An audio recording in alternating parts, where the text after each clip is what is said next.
Do flasim për situatën më të fundit në Kosovë në këto momente, është mbajtur edhe seansa e 7 paraprake, por nuk ka zgjidhur asnjë gjë për sa i përket situatës politike. Kam kënaqësinë të kem të ftuar një mik të Studio Live, zotin Hisem Berisha nga PDK-ja në Kosovë. Zoti Berisha, të përshëndes, faleminderit që jeni në Studio Live dhe gjatë kohën. Përshëndetje edhe për ju. Një krizë politike mund ta themi me plot gojën apo një proces normal kjo që po ndodh në Kosovë? Por të shihet në suazat e gjuhës ligjore dhe kushtetuese duket si proces normal, mirë po nuk është as pak normale nga një proces zgjedhor që ka ardhur si zgjedhje të rregullta nga një qeverisje me mandat plot, me zgjedhje të planifikuara dhe për të cilat kanë qenë të përgatitur dhe ju e dini se kanë filluar për zgjedhjet e shkurtit ka filluar fushata në shtatorin e vitit. Rëndës, kështu që prapë me gjithate kjo nuk mund të konsiderohet normale as më tepër, kur kemi të bëjmë me një parti që ka dalë e parë, por jo me votat mjaftueshme ta bëjë qeverinë, që thotë se i kemi votat e nuk arrin ta zgjedh kryetarin e kuvendit.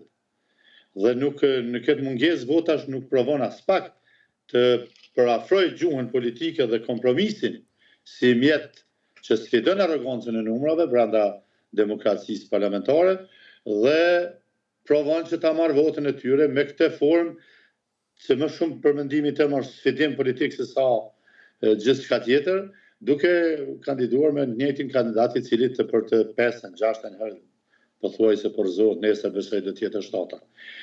Kjo është jo korrekte në aspektin politik, kjo tregon arrogancë dhe tregon tendencë për të bivendosur dhe imponuar tërë spektrit politik parlamentar.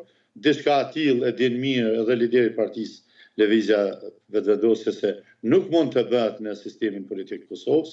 Të gjitha partitë kanë integritetin e vet politik, e as më tepër kur përballen me parti që janë ato që kanë ndërtuar edhe vizionin, por edhe kanë implementuar të me gjitha mjetet politike dhe ushtarake dhe diplomatike.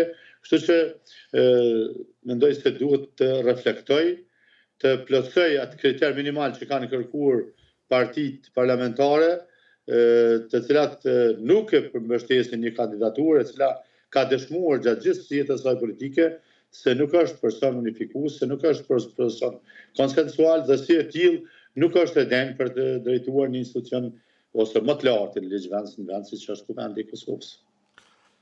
Dalemi pak edhe tek aspekti ligjor që ju thatë. Sa mund të zgjasi kjo kohë bazuar në ligjet në Kosovë? Pra, mund të zgjasi pa afat kjo situata apo ka afate kushtetuese? Po, faktikisht kanë hyrë tani në një fazë kur nuk ka ndonjë deadline vendosur qoftë me gërmën e kushtetutës apo të ligjit.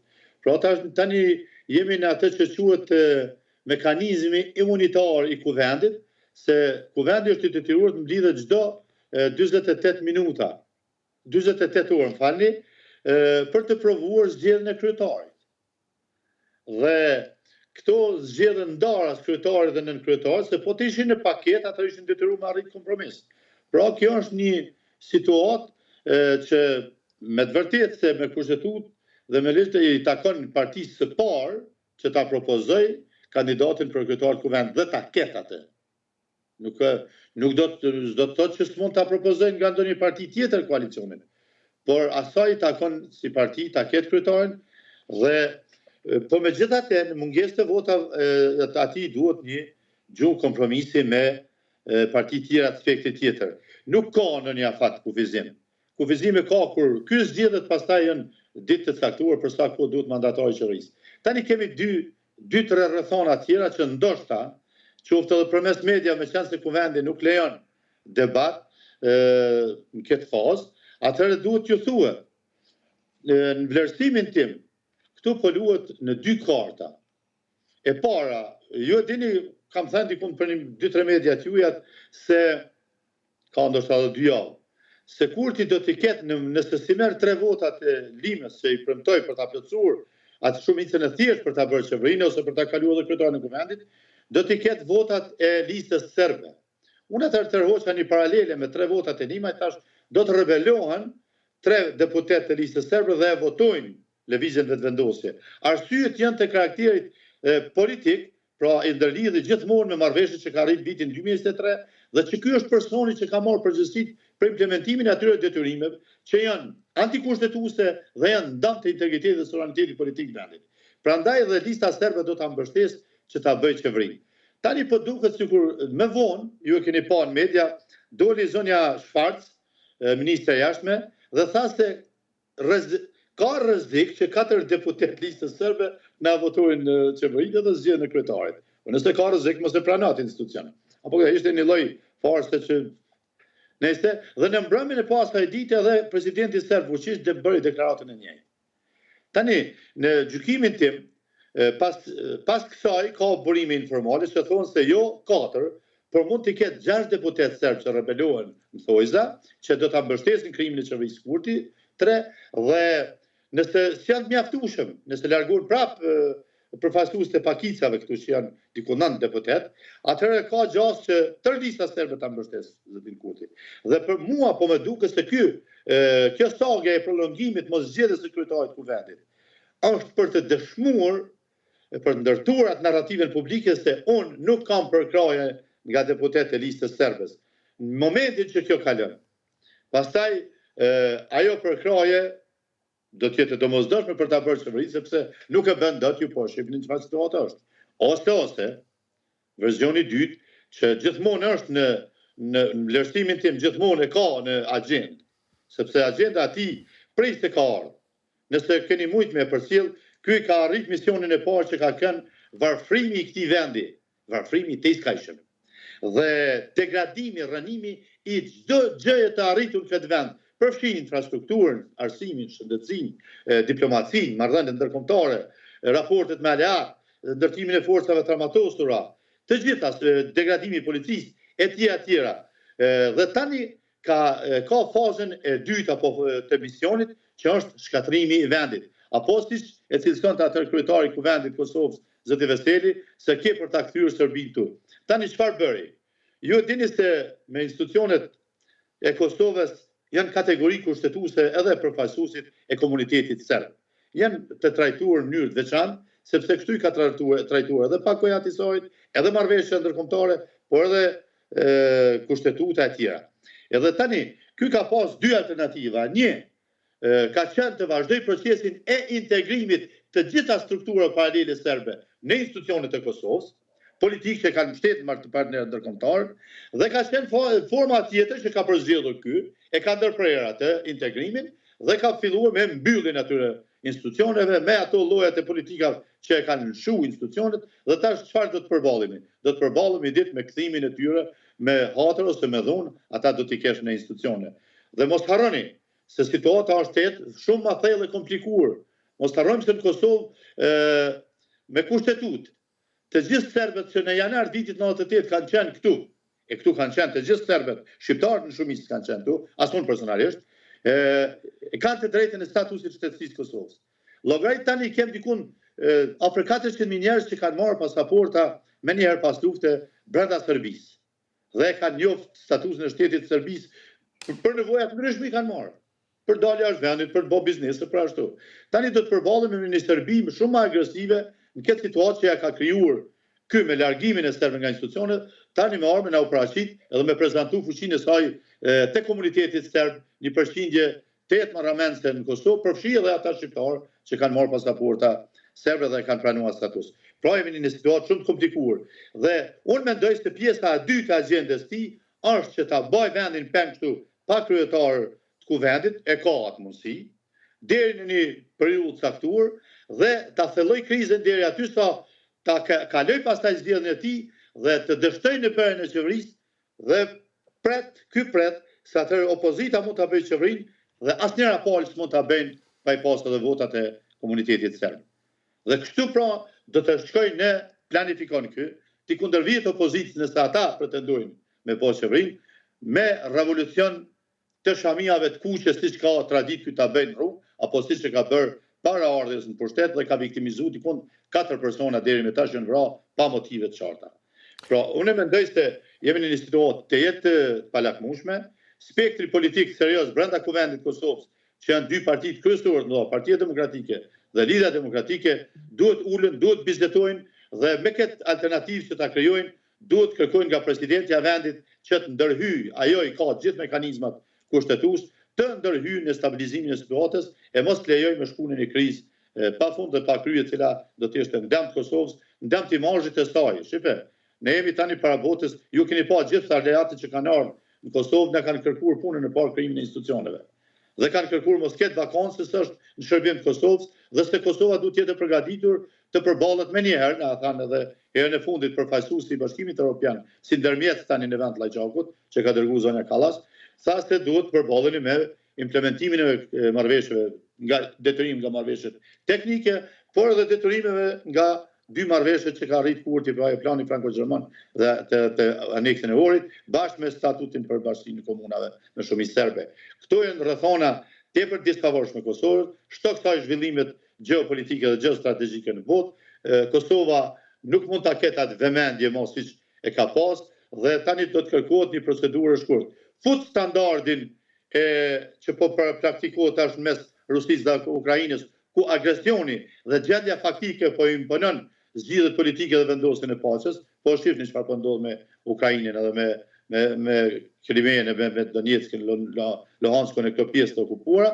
Pra, Kosova po shkon drejt një faze tepër të rrezikshme, qoftë në aspektin e dialogut dhe zgjidhjes politike, por edhe proceseve të brendshme, jemi në gjendje tepër alarmante edhe sa i përket çështjeve sociale, ekonomike, zhvillimore, arsimit, shëndetësisë të gjithave. Ndërkohë një flet urdhër arresti për Radojqić. Ditën e sotme çfarë do thotë kjo dhe mos është pak e vonuar zoti Berisha? Kjo jo vetëm që është e vonuar, por unë mendoj se kjo dëshmon mas miri se kur vënohemi kështu në drejtësi, atëherë domi politik dhe ai institucional është tejet i madh. Radojqić nuk është person i njohur prej dje apo prej banjës. Radojqić është njohur shumë më herët. Radojqić ka qenë një person që ka pas pozitë politike në një subjekt politik parlamentar, subjekt i regjistruar në Komisionin Qendror Zgjedhor, subjekt që ka qenë pjesë e sistemit elektoral të Kosovës, që është lista serbe. Dhe si nënkryetari i saj ka negociu, është ul, ka bisedu me leadershipin e vendit. Dhe për të certifikuar atë si subjekt zgjedhor, në Komisionin Qendror Zgjedhor ajo ka kaluar si subjekt disa filtra. Por edhe zoti Radojqić për të qenë, apo kriminali Radojqić, se s'meriton titull sjellshëm, për të marrë është dashur certifikuar, edhe për të certifikuar ka kaluar filtrat edhe të hetuesisë, edhe të drejtësisë, edhe të inteligjencës. Dhe shtrohet pyetja, si ka mundësi? A nuk i kanë pas informacionet për te këto për cilat tani po akuzohet se ishin 106 vrasje ku diun aty mbi 300 njerëz të dhënuar, torturuar, me 19 atje, një njësi që kishte kryer gjitha këto krime, që prapa emra të cilëve fshen shumë njerëz të zhdukur që sot e kësaj dite nuk zgjinden, atëherë shtrohet pyetja, si ka mundësi? Është që tek tani po dihen këto vepra, pse deri tani nuk janë bën akt akuzat? Pse u tolerua ky kaq gjatë? Pse ka reaguar kjo drejtësi vetëm tani kur domi politik dhe diplomatik është më i parushëm? Se ky ka hyrë dhe listat e zezat të shërbave. Është i shpallur në arrest, është i shpallur dhe terrorist, është në arrest ndërkombëtar. Edhe pse tani kem hubat kredibilitetin më edhe në strukturën e Interpolit, se patëm një tikur nga burgjet këtu, që supozoj se ka ik, ai po rezulton se ka qenë i liruar nga drejtësia dhe tani në u gjet edhe të atje dëshmitar në Hag kundër atyre që po mbahen.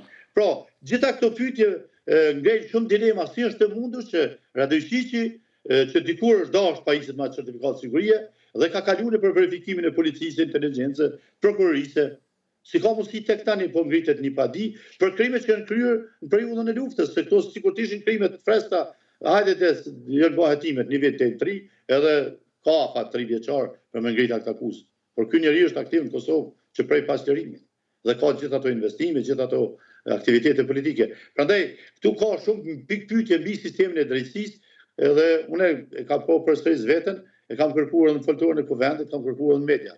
Unë mendoj se këtu ka nevojë për një hetim, por nga një mekanizëm hetues i pavarur dhe autoritar me kredibilitet, që shifet se çka fshihet pas gjitha këtyre zhvillimeve në Kosovë, qoftë në dialog, qoftë në politikat e sigurisë dhe mbrojtjes brenda, qoftë në sistemin e drejtësisë dhe prokurorial. Apo tani do të përballemi në një ditë edhe me elozhe të thuhen në kush për qeverisë, siç bën për Oliver Ivanovicin, edhe i cili dihet po ashtu se është person që ka ekzekutuar personalisht atje 11 shqiptarë në pjesën veriore. Ka këtu janë situata shumë kontroverse që mendoj se dojnë çështje, dojnë trajtim edhe nga sistemi i drejtësisë. Këtu më shumë se kur ka nevojë të forcohet prokuroria speciale apo të marrë statusin e pacenueshmërisë, pa kontestueshmërisë siç e ka SPAK-u në Tiranë apo USKOK-u në Kroaci. Përndryshe, Kosova po mbarset me institucionet e komprometuara, me institucionet e dështuara, me sisteme që të cilat janë kthyne jo funksionale. Dhe këtu krejt po ngjojnë këtë 5 vjeçar qeverisjes që nga tetori 19 deri më sot.